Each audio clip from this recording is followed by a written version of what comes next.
मेहरुन्निसा, वहाज और मुख्तार साहब नाश्ते की टेबल पर बैठे होते हैं तो मेहरुन्निसा कहती है, क्यों ना हम सब बड़े लोग बैठकर ये डिसाइड कर लें कि वहाज की और शिफा की शादी जल्द से जल्द कर दें। इतने में नसरीन बेगम भी बाहर आ जाती हैं और मेहरुन्निसा की बात सुन लेती हैं। कहती है, मेरी तबीयत के खराब हुई, तुमने इतने इतने बड़े फैसले घर के लेने शुरू कर दिए हैं। वहाज और मुख्तार साहब बहुत हैरान होकर मेहरुन्निसा की तरफ और अपनी माँ की तरफ देखती हैं। उसके बाद दिखाया जा रहा है कि शरीफ बेगम जब घर आती हैं तो मेहरुन्निसा उन्हें बताती है कि विरिशा ने इस तरह झूठ बोला है। तो मैं शेरी कहती है, तुम्हें ये बात घर वालों को बता देनी चाहिए, क्योंकि आज उसने ये झूठ बोला है तो कल कोई बड़ा कदम भी उठा सकती है। मेहरुन्निसा कहती है, इस तरह तो वो घर में बखेड़ा खड़ा कर देगी। वहाज ठीक ही कहता है, विरिशा जिस तरह की दिखती है ना, वैसी वो है नहीं।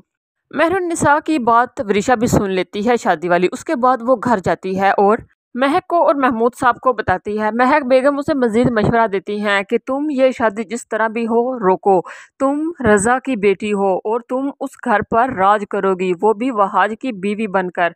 दूसरी तरफ वहाज शिफा को अपने साथ डिनर पर लेकर जाता है तो वहाज कहता है, तुम बहुत लगी हो, तुम्हें इतना हैंडसम, केयरिंग, लविंग लड़का मिल गया है। अगर ये सोचो कि तुम्हारी किसी खड़ूस इंसान से शादी हो जाती तो वरिशा कहती है, सॉरी, शिफा कहती है कि अगर मेरी किसी खड़ूस इंसान से शादी होती ना तो तुम्हारी शादी भी मैं वरिशा से करवा देती। उसके बाद वहाज कहता है कि तुम पर शादी के बाद मेरी मर्जी चलेगी, तुम मेरी मर्जी के कपड़े पहनोगी, मेरी मर्जी से सोओगी, मेरी मर्जी से उठोगी, हर काम में मेरी मर्जी चलेगी।